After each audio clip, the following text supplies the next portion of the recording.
num culto lá do lado de Macoluço, numa igreja muito simplória, sem forro em cima, um monte de gente sentada e um grupo de irmãs que foram cantar. Não tinha instrumento, não tinha batuque, não tinha bateria. O instrumento era a voz delas, mas elas faziam uma melodia tão grande, e elas faziam som com as palmas e com os pés. Conforme elas batiam as palmas e os pés, ia subindo um arrepio no corpo da gente. Subiu um poeirão naquele dia, mas do jeito que a poeira subiu, a glória do céu desceu. Nesse dia, eu vi um paralítico num canto, com a perna dobrada para trás. Ele orava e dizia: Deus, eu queria ter pernas para poder dançar com elas. Deus atendeu o pedido dele. Ninguém orou por ele. Quando a perna dele endireitou e ele ficou em pé, quando ele ficou em pé e disse: estou andando, a igreja toda caiu no chão. Isto é um milagre que aterroriza. No capítulo 1 de Atos, Jesus está ali vivo. Só que quem está olhando para ele, está lembrando dele 43 dias antes daquele dia. Lembra o que aconteceu 43 dias antes disso? Eles viram ele pendurado no alto de uma cruz. O corpo dele está destruído por causa das chibatadas do chicote chamado azorrague. Ele tem mais de 400 cortes da testa, do rosto, no olho, no pescoço, no peito. Parte da sua costela pode ser vista, porque ele tomou uma quarentena de açoites menos uma, foi 39 chibatadas. Só que cada chibatada tinha 12 tiras de couro. Mais de 400 cortes do corpo. Eles olharam para ele 43 dias antes e sentiram nojo dele. Isaías gritou isso: não havia nele beleza nenhuma para que nós o desejássemos. Mas 43 dias depois, ele está lá no pé do monte. O semblante está bonito. O cabelo está voando pelo meio dos ombros. Os olhos dele estão brilhantes. A única coisa que faz ele saber que era ele é uma feridinha que ele deixou nas mãos e não deixou a ferida sarar. Para todo mundo saber que era ele. Ele mexia com a mão, todo mundo olhava para a mão dele. O povo se acotovelando dizendo assim: é ele. Foi ele que foi furado na mão, foi ele que foi furado nos pés. Ele não está mais morto, ele ressuscitou. O Ramanai Shui Cantorou Barahas. Se você estivesse lá, você ficaria igual a eles. Eu depois pedi perdão a Deus. Falei: Senhor, eu entendo porque eles não conseguiram perguntar nada. Eles não estavam com a cabeça mais ligada em lugar nenhum. Os discípulos estavam apavorados, porque a glória do Deus vivo estava ali encarnada. Eu não sei você, mas o meu corpo já está arrepiado aqui dentro. Eu sinto ele aqui dentro. Os pés dele estão aqui no meio, caminhando entre nós. A face dele não está aqui dentro. A face dele está diante dos serafins. E os serafins estão cantando nessa noite: Santo, Santo, Santo é o Senhor dos exércitos. Lisboa está ficando cheia da sua glória. Vai haver um rebuliço nesse lugar daqui a alguns momentos, mas isso só para aquele que é sensível. Tem algum pentecostal aí? Solta um berro de glória a Deus essa noite, por favor. Ei, caralamanasura na raia.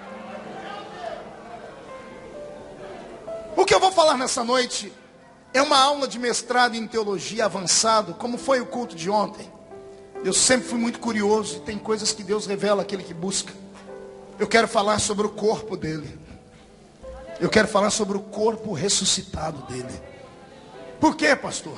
Porque muita gente confunde o corpo de Jesus dizendo que o corpo dele estava glorificado. E não estava glorificado.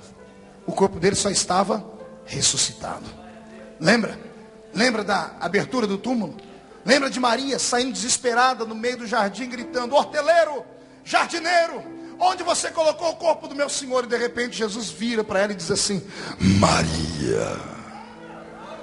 E quando ela ouve a voz dele, ela diz: Rabi, Raboni és tu. E ele diz: sou eu, Maria. E Maria sai correndo para colocar a mão nele. Quando ela vai colocar a mão nele, ele se afasta e diz: não me toques. Não me toques. E ela: por que não te tocar, Senhor? Ele diz: porque eu ainda não fui glorificado. Eu só fui ressuscitado. Repita essas duas palavras comigo: ressuscitado, glorificado. De novo a primeira. A segunda. Olhe para alguém do seu lado e diga: não confunda o corpo ressuscitado com o corpo glorificado.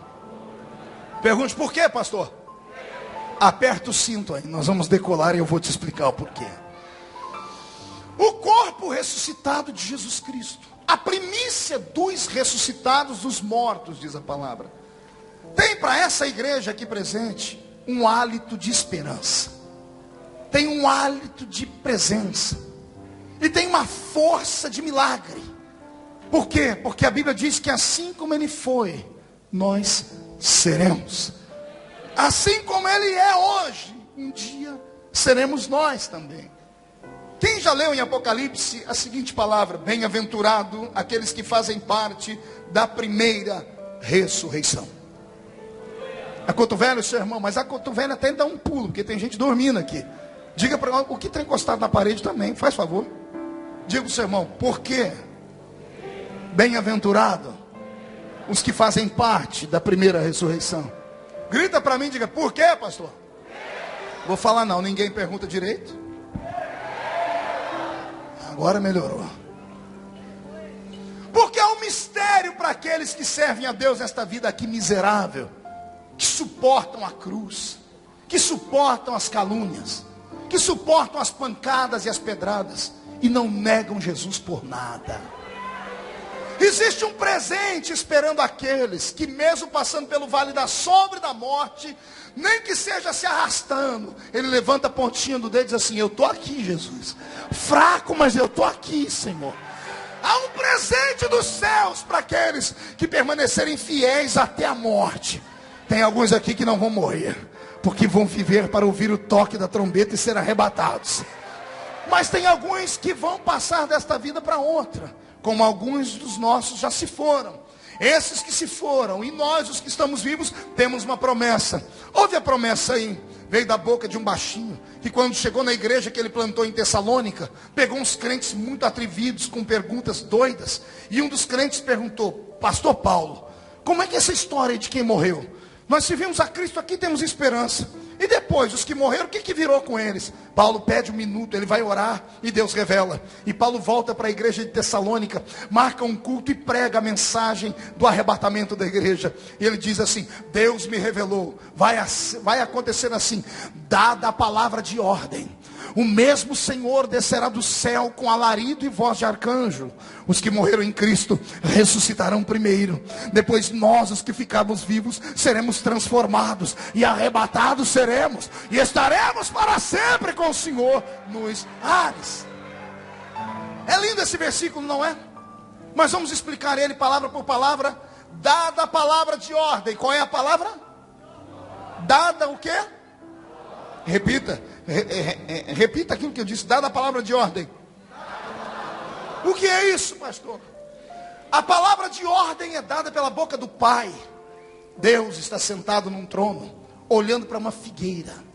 Essa figueira, para Deus, é como um relógio. Os ponteiros da figueira são seus frutos. Quando os seus frutos estiverem tenros, o Senhor Deus vai dar a palavra de ordem para o seu filho que está à sua direita, dizendo: filho, levanta, porque já está ficando pronta a minha figueira. Os frutos já estão prontos para serem colhidos. A figueira de Deus na terra é Israel. E aqueles que acompanham o conflito árabe-israelense sabem do que eu estou falando. As coisas estão se afunilando lá para aquele Oriente Médio.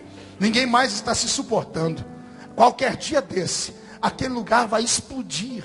Mas antes que isso aconteça, a igreja que aqui agora está reunida vai sumir desse mundo aqui. Vamos atravessar esses céus e vamos estar com Deus. Eu sinto que a bala da explosão atômica já está na agulha da arma do Espírito de Deus. Qualquer dia desse, os céus e a terra que agora existem não mais existirão. Foi Pedro quem disse isso. Que todos os elementos dessa terra ardendo em fogo se desfarão. Não fique atormentado, nem fique com medo.